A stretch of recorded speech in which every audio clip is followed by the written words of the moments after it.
Well, it's not only about the aura of the Aurus Senat. We are looking at the Russian President Vladimir Putin will be landing in India in a highly fortified plane.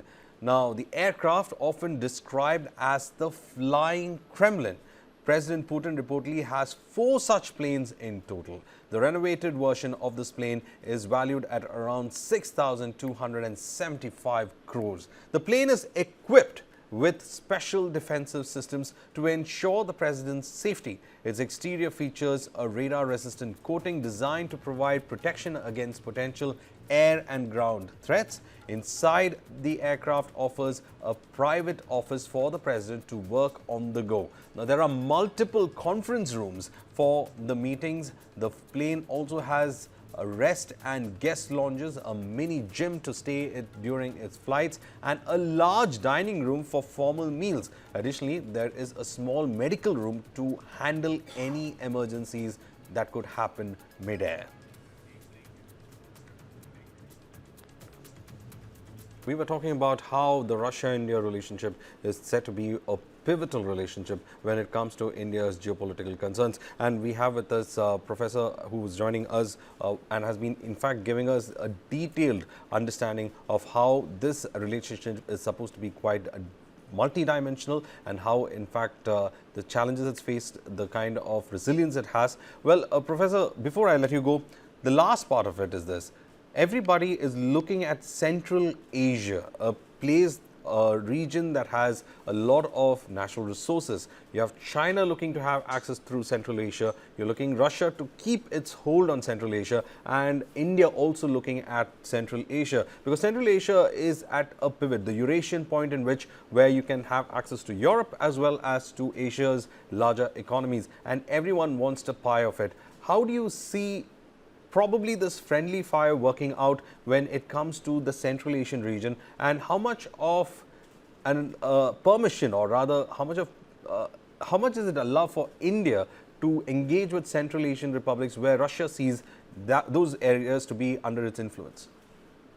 Very clearly, if you look at the larger region of Eurasia, Russia remains the most significant player, even when China has been growing its engagement with that region.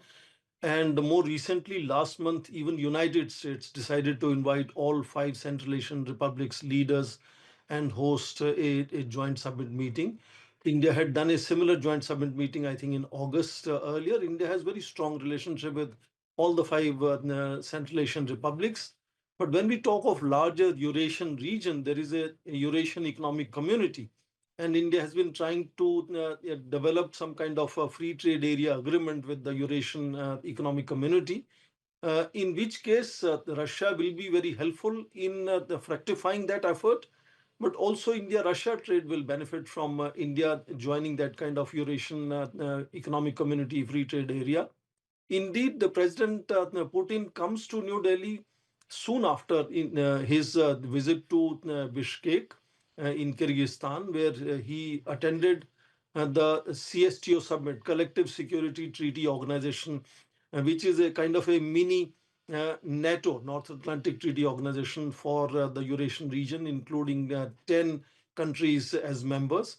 And he underlined the fact that when Russia takes over the chair of CSTO next year, January 1st, he will spend next year to make sure that there are regular military exercises and Russian weapons are made available to all these 10 countries. So Russia is expanding its influence in the entire Eurasian region through CSTO and economic partnership. And India is also very closely connected with all the 5 Central Asian republics, whether it is in terms of energy, whether it is in terms of Buddhism and culture, fellowships to students and so on. So I think India is looking at Eurasia as a larger region where Russian partnership with India will benefit in India expanding that economic partnerships with the larger region and several other countries in Eurasian region. And that effort to build that free trade area agreement with the Eurasian Economic Community could also get certain amount of push following what comes out of the summit meeting of President Putin and Prime Minister Narendra Modi.